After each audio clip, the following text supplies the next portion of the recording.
এই দুনিয়াতে আমরা এক সময় ছিলাম না, এখন আছি আবার, এবং একটা সময় আসবে আমরা কেউ থাকবো না। আজ থেকে 100 বছর আগে কাউকে খুঁজে আপনি পাবেন না। আবার আমরা এখানে যারা উপস্থিত আছি 100 বছর পর আবার এদেরকে খুঁজে দেখা যাবে, কাউকেই পাওয়া যাবে না। আল্লাহ পাক রব্বুল আলামিন বলেন, কুল্লু নাফসিন যায়িকাতুল মাউত, প্রতিটা প্রাণীকে মৃত্যুর স্বাদ আস্বাদন করতে হবে। জন্ম যখন হয়েছে মৃত্যু একদিন হবে। পৃথিবীতে এক ধরনের মানুষ আছে যারা আল্লাহ তাআলার অস্তিত্বকে বিশ্বাস করে না, যারা বলে আল্লাহ তাআলা বলতে কিছু নাই, তারাও মৃত্যুকে বিশ্বাস করে। কেন? বলে তাদের চোখের সামনে দাদা গেল, দাদি গেল, বাবা গেল, মা গেল, এই জন্য এটা অস্বীকার করতে পারে না। আমরা সকলেই মরণশীল। দুনিয়াতে আসার ক্ষেত্রে একটা সিরিয়াল ছিল, কিন্তু যাওয়ার ক্ষেত্রে আল্লাহ পাক রব্বুল আলামিন কোনো সিরিয়াল রাখেন নাই। আসার ক্ষেত্রে আগে আমার দাদা আসছে, দাদি, বাবা, মা, এরপর আমি দুনিয়াতে আসছি, কিন্তু যাওয়ার ক্ষেত্রে আল্লাহ পাক রব্বুল আলামিন কোনো সিরিয়াল রাখেন নাই। যার কারণে আমরা দেখতে পাই কত পিতা তাদের সন্তানদেরকে স্বহস্তে দাফন করলো। যাওয়ার ক্ষেত্রে যেহেতু সিরিয়াল আল্লাহ তাআলা রাখেন নাই, তাহলে যে কোনো সময় ইন্তেকাল হয়ে যাইতে পারে। এই জন্য মৃত্যুর জন্য সর্বদা প্রস্তুতি নিয়ে থাকতে হবে।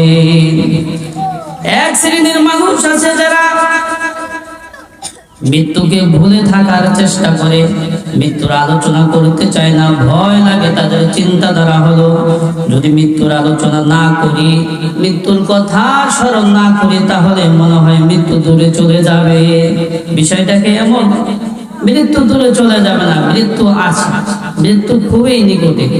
কত নিকটে! খলিফাতুল মুসলিমিন হযরত আবু বকর রাদিয়াল্লাহু তাআলা আনহু যখন নিজের মাতৃভূমি ছেড়ে, মাতৃভূমি মক্কা ছেড়ে মদিনায় হিজরত করলেন, ওই সময় তার শরীরটা খুবই অসুস্থ ছিল, অত্যন্ত জ্বর ছিল।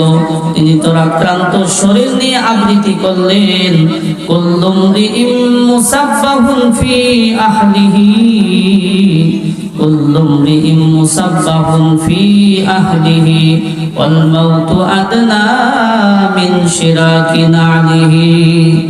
আবু বকর রাদিয়াল্লাহু তাআলা আনহু বলেন, প্রত্যেক মানুষ তাদের পরিবারের নিকট বসবাস করতেছে, অথচ মৃত্যু তার জুতার ফিতার চাইতে আরো নিকটে। মৃত্যু খুবই কাছে। কত কাছে? আবু বকর রাদিয়াল্লাহু তাআলা আনহু বলেন, প্রত্যেক মানুষ নিজেদের পরিবারে বসবাস করতেছে, অথচ মৃত্যু তাদের জুতার ফিতার চাইতে আরো নিকটে। তাইলে মৃত্যু দূরে না, মৃত্যু খুবই কাছে। দুনিয়াতে এক শ্রেণীর মানুষ আছে, বিশেষ করে যারা গুনাহগার, পাপিষ্ঠ, বদকার, কাফের, মুশরিক, তারা মরতে চায় না, তারা এই দুনিয়াতে আজীবন থাকতে চায়। পক্ষান্তরে যারা ঈমানদার, মুমিন, মুমিনা, তারা সর্বদা মৃত্যুর জন্য প্রস্তুত, মৃত্যুর জন্য প্রস্তুত। কারণ একজন মুমিনের মৃত্যুর মাধ্যমে তারা আসল ঠিকানায় যাইতে পারবে, সুখ শান্তির ঠিকানায় যাইতে পারবে। আল্লাহর হাবিব সরকারে দু আলম বলেন, মৃত্যুটা হইল মুমিনের জন্য হাদিয়া। قال النبي صلى الله عليه وسلم، قال النبي صلى الله عليه وسلم، تحفة المؤمن الموت। সরকার আলম বলেন, মৃত্যু হলো মুমিনের জন্য হাদিয়া। কারণ মৃত্যুর মাধ্যমে একজন মুমিন প্রকৃত শান্তির জায়গায় যাইতে পারবে, যেই শান্তির শুরু আছে শেষ নাই। বলে মৃত্যুর মাধ্যমে একজন মুমিন আল্লাহ পাকের দর্শন লাভ করতে পারবে, মৃত্যুর মাধ্যমে একজন মানুষ আল্লাহ পাকের দিদার লাভ করতে পারবে। এই জন্য সম্মানিত মা ও বোনেরা, মৃত্যু থেকে যতই এড়ানোর চেষ্টা করি না কেন, মৃত্যু কিন্তু আমাদের পিছনে লেগে আছে। বলে শত নিরাপত্তার চাদর ভেদ করে মৃত্যু চলে আসে। দেখবেন তারা ধনী লোক, রাজা বাদশারা কত সেবে থাকে, তারপরও তাদের কাছে মৃত্যু আসে কিনা? মৃত্যু তাদের কাছেও আসে।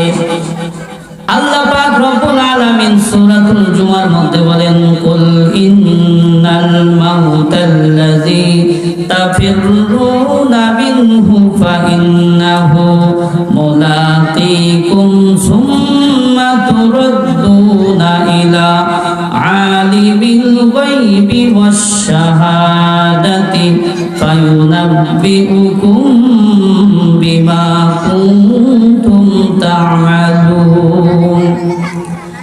আল্লাহ পাক রব্বুল আলামিন তার হাবিব, তার বন্ধুকে সম্বোধন করে বলেন, বন্ধু হে, আপনি উম্মতদিগকে জানিয়ে দেন, তোমরা মৃত্যু থেকে যতই পলায়ন করো না কেন, মৃত্যু তোমাদের পিছনে লেগেই আছে। সময় মতো মৃত্যু তোমাদেরকে সবল দেবে, সময় মতো মৃত্যু তোমাদেরকে পাকড়াও করবে।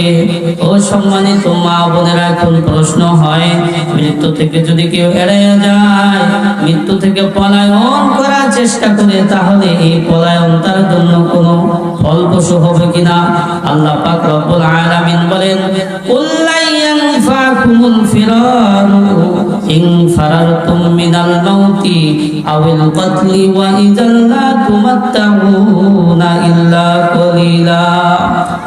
আল্লাহ পাক রব্বুল আলামিন তার হাবিব মুহাম্মদুর রাসূলুল্লাহ সাল্লাল্লাহু আলাইহি ওয়াসাল্লামকে সম্বোধন করেন, বলেন, বন্ধু হে, আপনি উম্মতদিগকে জানিয়ে দেন, তোমরা যারা মৃত্যুর ভয়ে অথবা হত্যার ভয়ে পলায়ন করতেছো, তোমাদের এই পলায়ন কোনো কাজে আসবে না।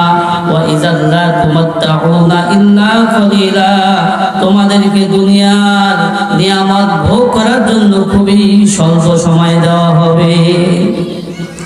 তাইলে এই দুই আয়াতে আমরা বুঝতে পারলাম, মৃত্যু থেকে পলায়ন করা কোনোভাবেই সম্ভব না।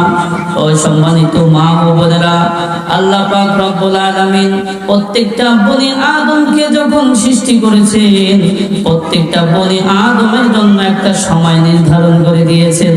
যখন তার সময় শেষ হয়ে যাবে, হায়াত ফুরিয়ে যাবে, তখন তার নিকট মালাকুল মউত আজরাইল এসে উপস্থিত হয়ে যাবে।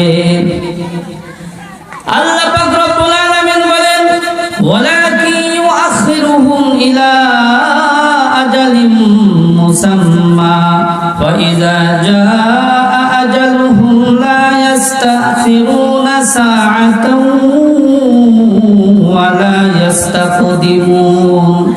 আল্লাহ পাক রব্বুল আলামিন বলেন, আমি প্রত্যেকটা বনি আদমের জন্য একটা সময় নির্ধারণ করে দিয়েছি। যখন তার সময় হয়ে যাবে, তখন আর তাকে সুযোগ দেওয়া হবে না। তার যেই নির্ধারিত সময় রয়েছে, বলে এই নির্ধারিত সময়ের আগেও তার জান কবজ করা হবে না, পরেও কবজ করা হবে না, একেবারে সময় মতো জান কবজ করা হবে।